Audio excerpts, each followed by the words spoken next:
Alright guys, so let's talk about value with your animal drawing. So what we did yesterday, or the day before, is we created a value scale.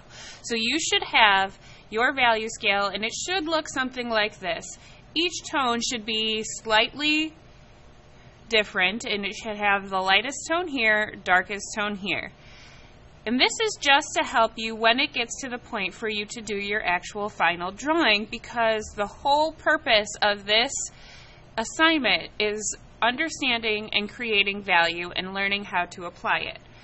Now, I have both woodless pencil and ebony pencil here. Either one works well, and I want to kind of just show you some techniques of what you need to do and how you need to start identifying these values. You should have erased your grid drawing from your actual big paper. So as some of you have seen, my bunny already started. And what I have been doing is I've really been looking at the values in my photograph and trying to recreate the same values or the same difference in values onto my drawing. So for example, if I take my darkest tone, and I know it's kind of hard to see with the glare, but my darkest tone matches the darkest tone in the eye, and so therefore when I go over to my drawing, I want to make sure that they match. Same thing over here. Like I have sections of my bunny that are fairly dark. I want to make sure I'm getting dark enough when I'm going into doing my values. Now, some things you might not have gotten to that point where you're actually, you have all the same tones, like say for example, this basket. That's what I'm going to be drawing today, is when I'm looking at the basket, I have to say, how many tones are there? What are they? Where's my lightest? Where's my darkest? And how am I going to put those in there? So obviously, like, my basket in its darkest spot is not as dark as my darkest tone. It's more so closer to the mid-tones on the darkest side. Or it's kind of closer to, and then I also have some of these lighter areas that are closer to the lightest value. So it's kind of a matter of looking at your photo and seeing what the value is that you're supposed to get. Also, we need to understand that texture is created with the value. So the stroke that you make is going to change the way we view it. So for our bunny, in this situation, he's got this very dark space, but also if we look, the value is dark. It goes from side to side. So when I do that, or did that, I was making sure that I was using the same kind of stroke in the same direction as the bunny's fur. Up here, I don't see as much of that. So there, I might want to do smaller strokes.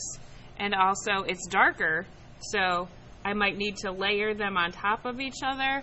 I might need to do some things like that.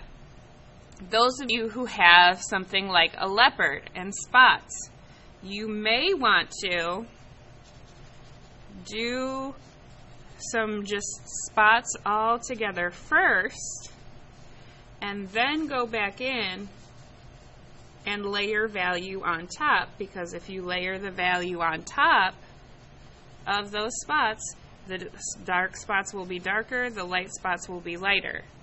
We also discussed using an eraser to get value. So, I haven't done that much on my bunny, but I have used an eraser some, like in the background areas, or I'm also going to blend in these areas where it's kind of a dark solid color. So I am going to use my finger and start to do some blending. I can layer on top. Those of you with the woodless, you can kind of lay your pencil on the side to get dark values.